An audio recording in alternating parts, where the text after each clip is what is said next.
Bienvenue dans le journal de Vue d'ailleurs. Vuedailleurs.com, c'est un site qui couvre toutes les rubriques d'un journal, actualité, santé, internationale, politique, économie, levée de fonds, même il y a une colonne opinion et spiritualité. Dans cette séquence, nous allons mettre un coup de projecteur sur 3 articles qui portent sur des sujets variés, mais soulignent à leur façon les tendances à l'œuvre sur la scène internationale et française. Alors, après avoir abordé le sujet de l'accord entre les Émirats Arabes Unis et Israël, qui a pris tout le monde par surprise cet été, eh bien, nous allons parler également des VTE. C'est un régime un peu méconnu qui permet aux jeunes de trouver du travail dans les entreprises et aux régions de ne pas se dépeupler. Et puis, il y aura un sujet un sujet plutôt week-end. Alors, on commence par cet article qui concerne les Émirats Arabes Unis et Israël. Il s'intitule « Pragmatisme économique du côté d'Israël et des pays arabes ». Et c'est la surprise diplomatique de l'été, il faut bien le dire. Les Émirats Arabes Unis et Israël ont signé un accord destiné à normaliser leurs relations diplomatiques. Annoncé le 13 août par Washington, cette normalisation a été qualifiée tout simplement d'historique par le président américain Donald Trump. Après l'Égypte en 1978, la Jordanie en 1994, les Émirats Arabes Unis sont ainsi le 3e pays arabe à suivre cette voie. Alors quels sont les enjeux de ce rapprochement? C'est très bien expliqué dans cet article, mais déjà il y a une concrétisation avec cette semaine un vol d'un Boeing 747 qui doit décoller très bientôt. C'est de la préparation en ce moment, le 16 septembre. Il partira de l'aéroport de Ben Gurion de Tel Aviv avant de se rendre à Dubaï aux Émirats Arabes Unis. Il va transporter du matériel agricole, high-tech et Tel Aviv précise donc que cette nouvelle route cargo Tel Aviv-Liège-Dubaï va faire l'objet d'un vol une fois par semaine. Donc un accord diplomatique qui se concrétise très vite sur la scène du commerce international. Ouvrons maintenant la page des actualités en France. Nous avons tous entendu le Premier ministre se faire le chantre des territoires. On y revient en détail après une petite page de publicité.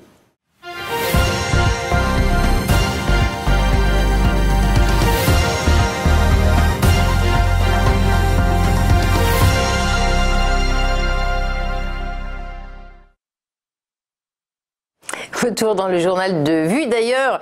On en parlait il y a un instant, le Premier ministre s'est fait le chantre des territoires lors de son intronisation, si j'ose dire. Eh bien, alors qu'insertion professionnelle des jeunes pose question dans ce contexte économique difficile, le volontariat territorial en entreprise, VTE, pourrait connaître un regain d'intérêt. C'est ce que suggère cet article du site vuedailleurs.com. On connaissait déjà le VIE, le volontariat cette fois international, qui permettait aux jeunes de travailler à l'étranger. Le VTE, c'est un peu le contraire, parce qu'il cherche à faire revenir les jeunes dans les territoires et à leur donner envie de s'ancrer régionalement. Ce système encore peu développé présente l'avantage en plus de fournir un vivier de main-d'œuvre aux PME. Nous allons retrouver la rubrique société dans un instant, mais une petite pause juste avant.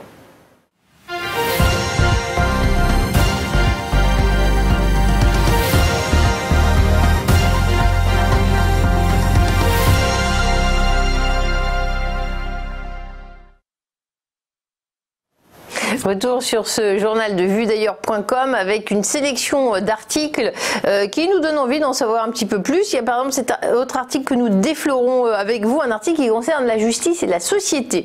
Alors que le tout nouveau ministre de la Justice attire précisément ces derniers jours l'attention de toute la presse, le site Vue d'ailleurs rappelle cette phrase d'un président de la République précédemment: « Méfiez-vous des juges, ils ont tué la monarchie, ils tueront la République ». Alors, qui est l'auteur de de cette phrase, eh bien c'est François Mitterrand. En 1995, il dénonçait alors la mainmise d'une idéologie dangereuse sur la justice française, paraît-il.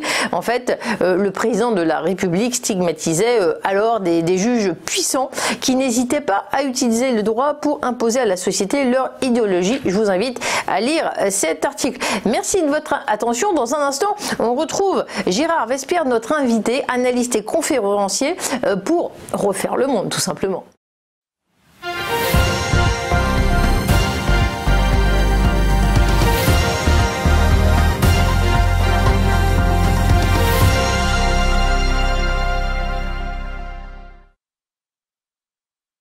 Retour dans le journal de Vue d'ailleurs. Effectivement, sur ce site internet vuedailleurs.com, vous retrouvez des articles extrêmement intéressants et notamment un décryptage de ce qui est en train de se passer du côté du Moyen-Orient. Ça concerne bien sûr l'Irak, l'Iran et les États-Unis. On en parle avec Gérard Vespierre, analyste et conférencier. Gérard Vespierre, bonjour. Bonjour. Merci d'être avec nous. Je précise que vous êtes le fondateur du site lemondedécrypté.com, extrêmement riche effectivement en analyse. Et vous allez nous parler, si vous voulez bien, de l'Irak et de l'Iran. Et à partir de là, vous nous dites, en fait, on retrouve là une application de la théorie, les arcs de crise. Alors c'est très intéressant, mais est-ce que vous pouvez nous en dire un petit peu plus, s'il vous plaît ? Écoutez, je considère que la géopolitique, c'est un petit peu comme la géophysique. Alors, derrière ces termes compliqués, qu'est-ce qui se cache ? Eh bien, la fameuse tectonique des plaques, n'est-ce pas? Quand la plaque continentale rencontre la plaque océanique, il y a des raz-de-marée, il y a des éruptions volcaniques. Eh bien, dans le domaine géopolitique, c'est un peu la même chose. Il y a une plaque religieuse qui va rencontrer une plaque économique, une querelle de frontières, une plaque donc idéologique ou politique, et tout d'un coup, donc, éruption.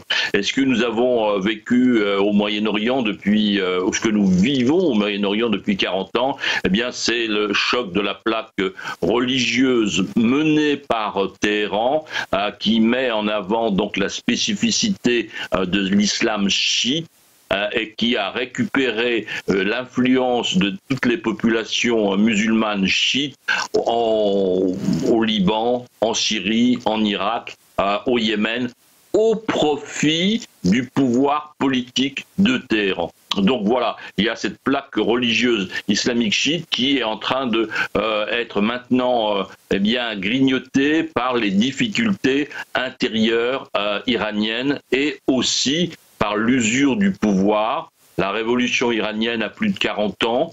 Le guide suprême Khamenei est au pouvoir depuis 31 ans. Ça fait du temps. Alors, effectivement, on observe une sorte de désaffection vis-à-vis de l'Iran en ce moment. À la faveur de ce mouvement, est-ce qu'on peut dire qu'il y a un rapprochement de l'Irak et des États-Unis ? Alors, effectivement, les choses ont commencé à partir de 2014.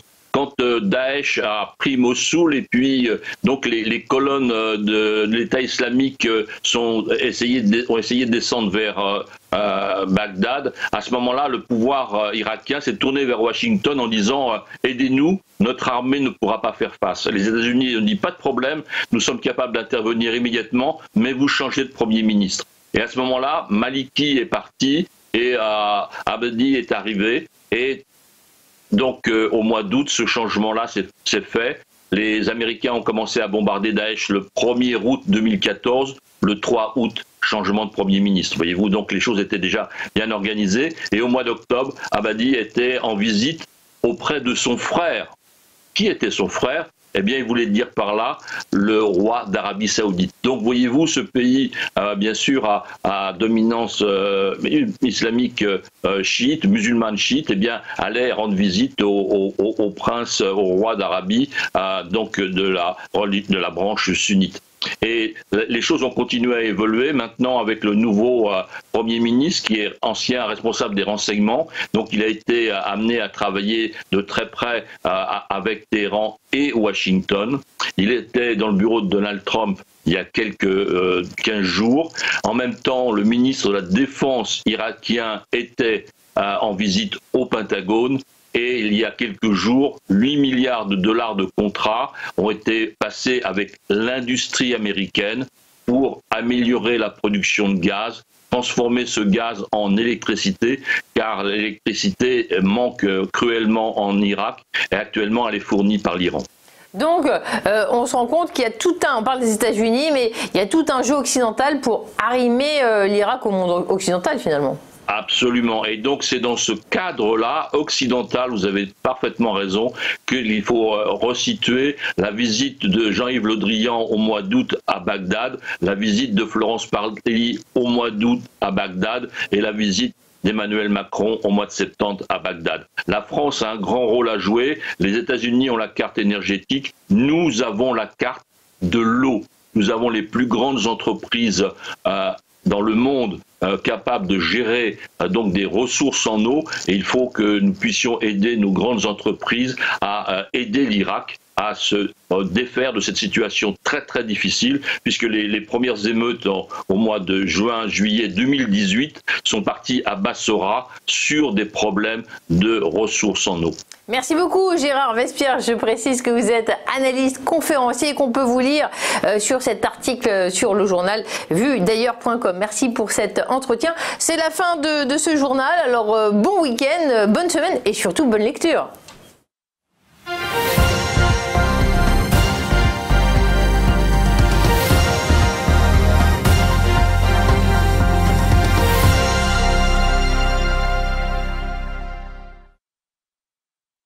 Bonjour à tous et bienvenue dans notre émission Entreprise et Innovation, votre rendez-vous innovation, développement économique et enjeux du digital sur TV Finance. Tous les jours, TV Finance met en lumière une société, un projet, des hommes et des femmes qui font l'entreprise d'aujourd'hui et de demain dans un monde en perpétuelle évolution.